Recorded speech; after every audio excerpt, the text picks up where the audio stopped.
All right, guys, today we're going to take a look at the Mondaine Ultra Thin. Look how thin that thing is. It's crazy. And this one is on a metal bracelet. I think most of these were sold probably on like a leather strap. This has got this style clasp system as well. A little tricky to do.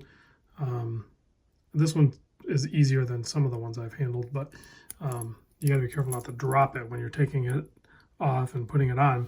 To adjust it, it's almost infinitely adjustable too. You basically take something and pry up here that'll release this, and then you can slide this whole thing either way and then push it down, lock it in, and that's how you easily adjust the bracelet. I don't even know what this thing is called. I think it's just the Mondaine Gentleman's Ultra Thin.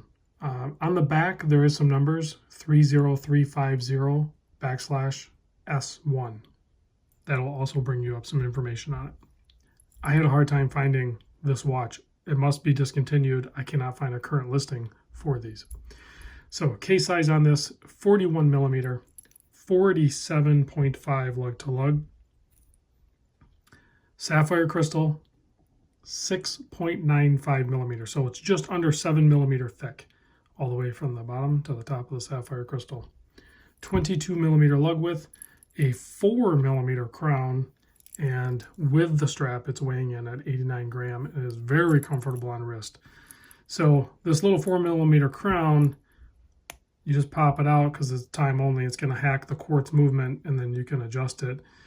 Oddly enough, even though it's just bare metal, like brushed metal, it's still like pretty easy to adjust and operate. Like I don't find it extremely difficult to mess around with. So pretty easy.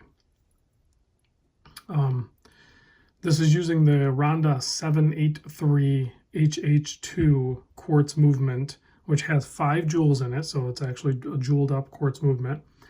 I did find this movement on Esslinger.com for a retail price of 15 bucks. So that's a pretty affordable quartz movement as far as quartz movements go. The movement is why the watch can be made so thin. The movement is only 2.5 millimeter thick. If you measure the movement all the way to the top of the hand stack, it's only 3.9 millimeter thick. So the rest of it's, you know, the sapphire and the metal case and everything. So on the case back here, you'll see some other information, and you'll see the 6 screws holding it down. So it does say water resist, but typically if it says water resist without any other information, it's probably 30 meters. Basically, don't get it wet. And it goes sapphire crystal, Switzerland, stainless steel case, and then that SBB, CFF, FFS. That's like a railroad thing or some sort of Swiss code or something. It basically means Swiss Federal Train is what the basically what it means. Looks like you have a beautiful white dial with that stark contrast of black to have it super legible. So if you're going to pick up a Mondaine, you can get a black with the white, but the white with the black is just so cool looking.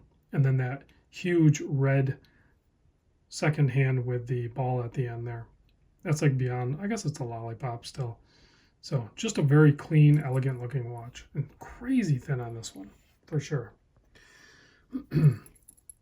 Excuse me. So price-wise, I couldn't find a price. So I don't know what the original retail price was on, and I honestly I can't even tell you what the market value is on these. I cannot find any of that information.